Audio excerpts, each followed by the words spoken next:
Recto. Ramirez from the corner. Good.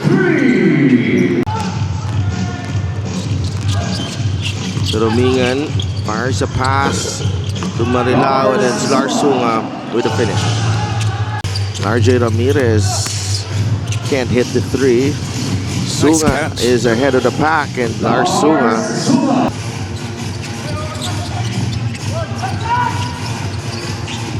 and Ivan Kujamat puts it in.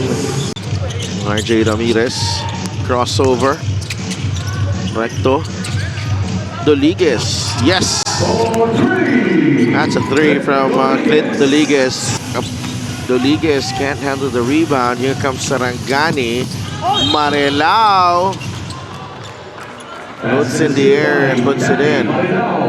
Got a good look there. Could have taken the shot. Maikong. Oh, what a blow-by move.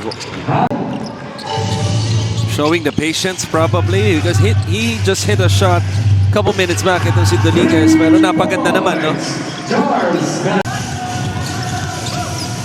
She was beautiful back then. She's still beautiful now.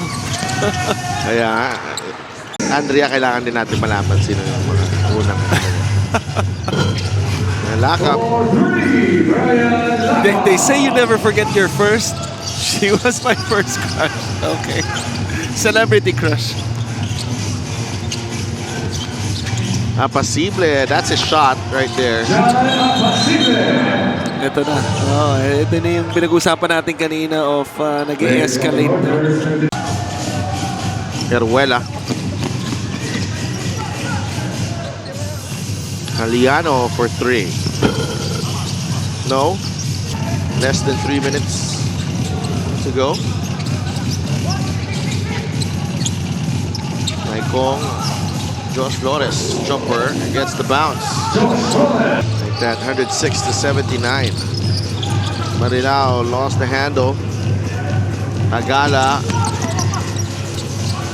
Natay na lang natin ng uling bilang dito. Leland lost it. A little out of sync today.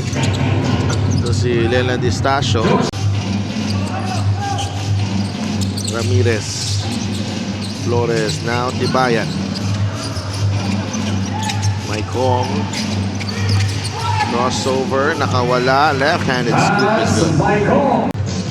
And that will do it. Mindoro picks up another win as they continue their push.